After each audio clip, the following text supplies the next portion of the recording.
Road మీద పోతుంటే రేపు మీకు పిల్లలు ఉంటారు, రేపు మీ పిల్లల గురించి ఇక్కడ బయట కలిసి అబ్బా ఫలానా బండి సంజయ్ కొడుకా, ఫలానా మహేష్ కొడుకా, ఫలానా రమేష్ కొడుకా అని చెప్పుకునే ప్రయత్నం చేయాలి.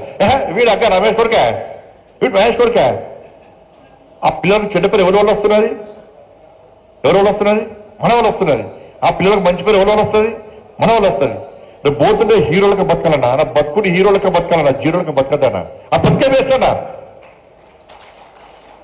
రేపు మీ పిల్లలు పోతుంటే మా నాన్న హీరో, మా అమ్మ ఒక ఝాన్సీ రాణి, ఒక రుద్రమదేవి మా అమ్మ. మీ పిల్లలు చెప్పుకోవాలి, ఫస్ట్ మీ కుటుంబం చెప్పుకోవాలి.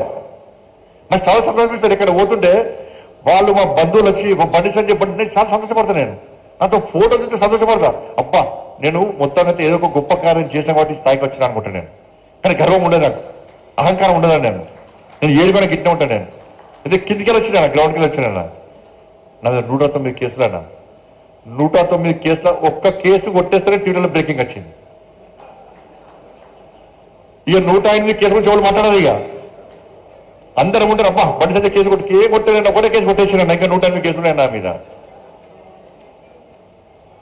ఎట్లుంటారో చెప్పండి అన్న. 108 కేసుల వ్యక్తి బతుకుతాడనా? ఇలా మీరు పొద్దున్న సాయంత్రం ఇక్కడ కూర్చోమంటేనే నడువులు వస్తే, కాళ్ళు వస్తే, బీపీలు షుగర్లు పెడతాయి మీకు. ఇలా కోర్టుకు ఉదయం పోతాం, ఉదయం పోయి సాయంత్రం దానుకుంటాం. కోట నిల్చోవాలన్నారు, కూర్చోరా నిల్చోవాలా పోతే. ఉదయం నుంచి సాయంత్రం దాకా నిల్చుంటే మా పరిస్థితి ఏంటన్నా?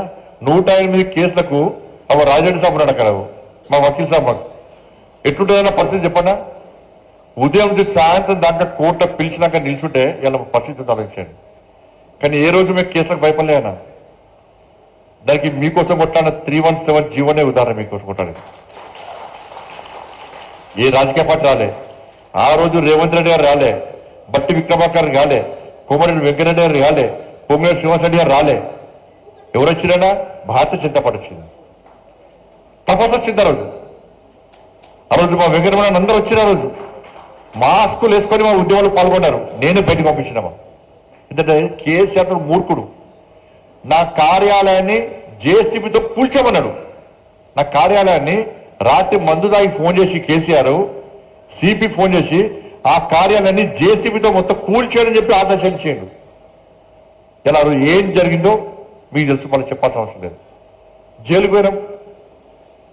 ఇట్లా ఒక్క ఉద్యమం కాదు, ఇట్లా రైతుల కోసం కొట్టాలని జైలుకు పోయినాం, నిరుద్యోగ సమస్యలు కొట్టాలని జైలుకు పోయినాం, ఉద్యోగుల సమస్యలు కొట్టాలని జైలుకు పోయినాం, మహిళా సమస్యలు కొట్టాలని జైలుకు పోయినాం.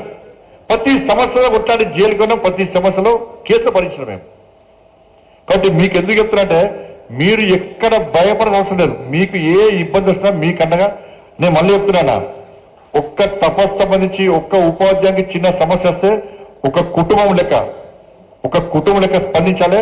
మనం దర్శకుంటే తెలంగాణ రాష్ట్రంలో విద్యా వ్యవస్థను ఏ విధంగా సమూలంగా మార్చేస్తామో చెప్పాలి. ఇప్పుడు రేవంత్ రెడ్డి సర్కార్ అర్బన్ నక్సల్స్ ను ఏ విధంగా విద్యా కమిషన్ లో వేసిందో దానికి వ్యతిరేకంగా మనం ఫైట్ చేసే బాధ్యత ఉన్నది. లేకుంటే మీరు ఏం చెప్తారన్న? మీరు మనం బయటకు వచ్చి జాతీయ భావజాలం, మన ధర్మం కోసం పనిచేస్తామని చెప్పుకోవడం కాదు, వ్యతిరేకించాల్సిన బాధ్యత కూడా మన మీద ఉన్నది. ఇది దయచేసి ఆలోచించండి. తపస్సు దీని మీద తప్పకుండా నియంత్రించుకోవాలన్నా. ఇప్పటికే చేయాల్సి ఉండే ఇప్పటికైనా చేయాలి మనం. మీ వెనకాల 2 ఎమ్మెల్సీ ఉన్నారు కదా, మా కొమరన్న మా అంజన్న చూస్తే అట్లుంటారు. బాగా డేంజర్ వాళ్ళు, బాగా డేంజర్ అన్న వాళ్ళు. శాసన మండలిలో ఇప్పుడే మా అంజన చోటు చెప్తున్నాడు, అన్న బా నేను శాసన మండలిలో మొన్న ఉంటే ముస్లింస్ ను బీసీలో కలిపి చూసినావా, దాని మీద పేపర్ పట చింపి మొక్క మీద పడి బయటకు వెళ్తాను అంటున్నాడు. ఇంకా పోకముందే అంటున్నాడు. ఇక పోతే ఇలా 3 ఎమ్మెల్సీలు అన్న మనకు. 3 ఎమ్మెల్సీలు మీరు తయారు చేసిన వాళ్ళే. 3 ఎమ్మెల్సీ తెలంగాణలో 50%, 60% మనమే, 70% మనమే. తెలంగాణలో 70% ఇలా భారతీయ జనతా పార్టీ ప్రాతినిధ్యం ఉంది, ప్రాతినిధ్యం ఉంది. మీ ప్రతినిధిగా కుమరే గారు రాలండి, అటు ఏవిరెడ్డి గారు ఉన్నారు. కానీ దేనికొత్త భయపడతారు మీరు? ఇవాళ 3 ఎమ్మెల్సీలు పోయి మొత్తం శాసనమండలి 2 ప్రధాన సమస్యలు 3 పడతారు. కాబట్టి మళ్ళీ రిక్వెస్ట్ చేస్తున్నా, మీ లోపల నా రిక్వెస్ట్ ఒకటి, భయం అనేది పోనీయండి, నా కుటుంబం అనేది పోనీయండి. ఫస్ట్ నా కుటుంబం నేను నా కుటుంబం తప్ప అప్పుడప్పుడు తపస్సు రమ్మడానికి ఇట్లా మీటింగ్ పోతాం గంటే అనుకోకండి. తపస్సు కోసం ఏం చేయగలుగుతాం భవిష్యత్తులో? అరే తపస్ అంటే ఇలా చాలా మంది ఊళ్ళో ఇది బీజేపీ పండిస్తాను అంటారు. ఇప్పుడు బీజేపీ కుమరేస్తారా? బీజేపీ పండిస్తారంటారు. మీ పేరు అమ్మ తపస్ మహేష్, తపస్ రమేష్ అనాలి. ఇటువంటి ఉద్యమానికి రూపకల్పన చేయండి అన్న. మీరు ఇక్కడ మళ్ళీ చెప్తున్నా, ఇలా నా గురించి తెలుసు మీకైతే. నాలంటే నాయకులు బీజేపీలో చాలా మంది ఉన్నారు, మా గురించి తెలుసు. మేము రెచ్చగొట్టి ఇష్టపెట్టడం కాదు.